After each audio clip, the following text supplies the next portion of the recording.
Ladies and gentlemen, Gaming.com video developers aren't completely happy that the Xbox One is going to be decoupled from the Xbox One, also known as becoming Kinect-Less. Indeed, several developers have already started to take to Twitter and interviews and so on, and actually been fairly vocal, regarding this. Oh good, says one developer at Harmonix, and his co-worker adds, oh great. Now, in case you can't tell, just like us Brits, he's being a little bit they're being a little bit sarcastic. And in fact, they're actually pretty pissed off with the whole piece of news. Now, this is because they are working on Disney Fantasia Music Evolved, which is probably not going to appeal to the most hardcore of gamers, but regardless, it is going to be a AAA title that focuses purely on Kinect. Therefore, if you don't have a controller, if you don't have Kinect and you're only using the controller, well, you're pretty much SOL. It's not going to work for you. And so, because this new Xbox One, the Kinect-Less Xbox One, there really should be like an easy term for that,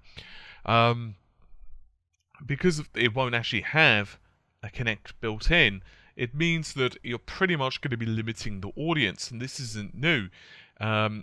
The head developer of Zumba Fitness, Paul Mottram, said in an interview with Develop, from a developer point of view, it's a shame, as it kills the chances of making an original Kinect title unless it is a major licensed fitness or dance product, and even those will suffer, as it's unlikely we'll be seeing the Kinect 2 units even come close to the installed base of the original now.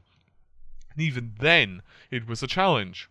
I just feel sorry for the developers at Kinect titles in development who have had the rug pulled from beneath them, and now may stand little chance of seeing a return in their investment. Smaller developers may try something new with the peripheral that mainstream developers and publishers were not willing to gamble upon.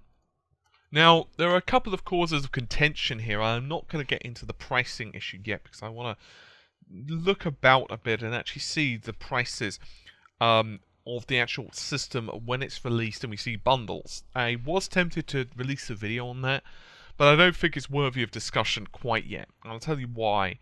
At least in the UK, I had a quick look at Amazon and a couple of other websites, and you can get Xbox Ones with Titanfall for about, $379, $389, something like that, depending on how you shop around, pounds.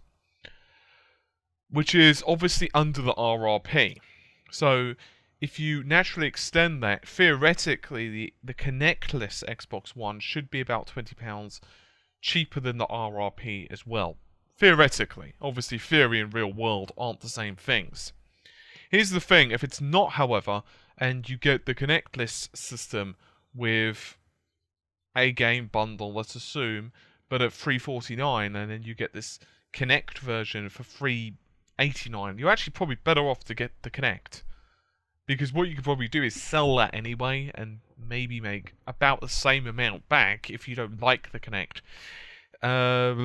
It's a bit tricky to know, so I'd like to wait and see what the pricing structure's like before I make any decisions regarding that. But what I do know is there are two specific thoughts, and I've addressed some of them regarding the performance issues, and I do want to delve into that a little bit deeper in a separate video. I need to do a bit of research regarding it first, but outside of the performance, developers aren't happy, because from what we understand, not all of them were told about this decision. It's not like they had like a 3-month warning period. So let's assume that you knew in, March that this was happening. You'd be less pissed off. You wouldn't exactly be happy because games take longer than 3 months to develop, but, at least you wouldn't have started a new project, or, you could have maybe stopped the project before it really got going, or whatever. The thing is, from a lot of these studios, it's obvious that the news was fairly sudden, from what we can gather. So what likely happened, and this is pure supposition upon my part, we probably had a situation where Microsoft were internally wrestling with the decision, and they basically knew that it was coming. No one honest is going to say that it was fairly inevitable once they saw the sales figures, once they saw the PS4 was basically outselling the Xbox One by quite a significant margin, the Kinect wasn't going to be decoupled. Because basically people don't trust the Kinect technology. People still have this thing where they feel it's spying on them. They feel it's watching them when they're masturbating or whatever in their front room. And more than that, to be honest. It's a simple case of, well, I don't like it, I don't want it, I'm not paying for it. There's arguments made, well, you've not tried it.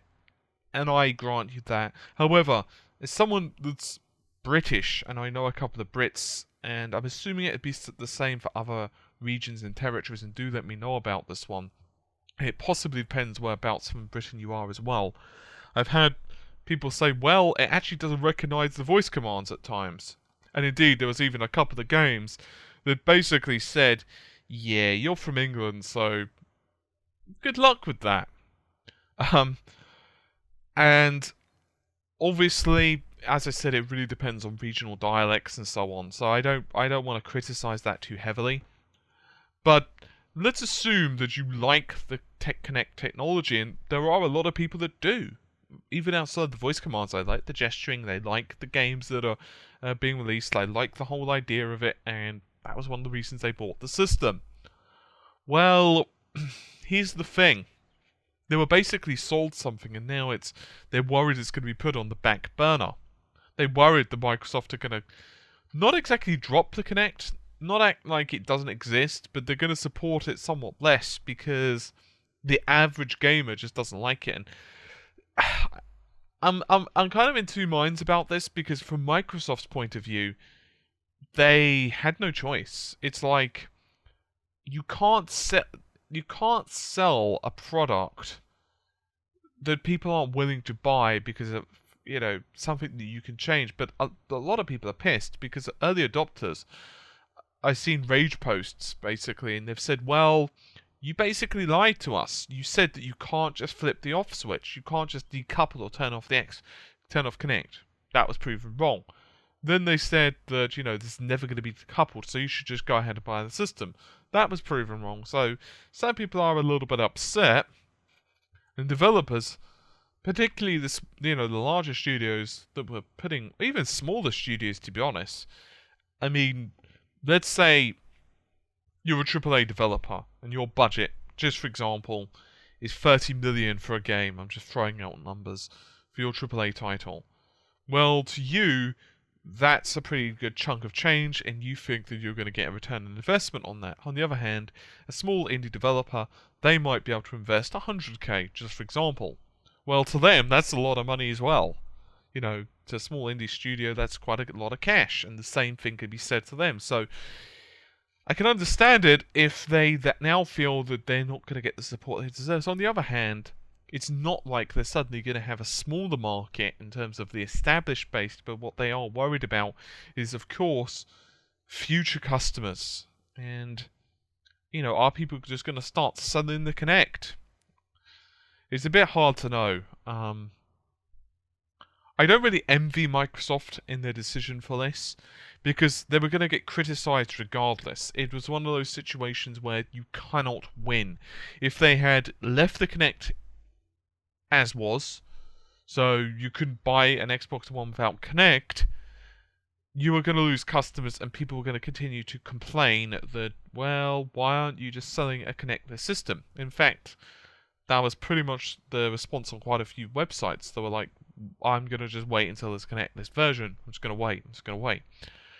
As soon as, however, as they announce, well, okay guys, here's a Kinect-Less Xbox One, you're immediately going to get complaints of the opposite. I think that they possibly could have released it a bit more gradually, but I don't think they expected such strong opposition, if I am totally and utterly honest with you. Oh dear. Anyway, hopefully you've enjoyed the video. Do let me know your thoughts and opinions, obviously, via comments. If you've got direct messages or questions, you can do so directly on Facebook. That's facebook.com/RedGamingTech. And I would appreciate a thumbs up or, rating on the video if you liked it or whatever. Anyway, I'm going to leave you guys to it. Hopefully you enjoyed the video. I'll see you soon. Take care. Bye for now.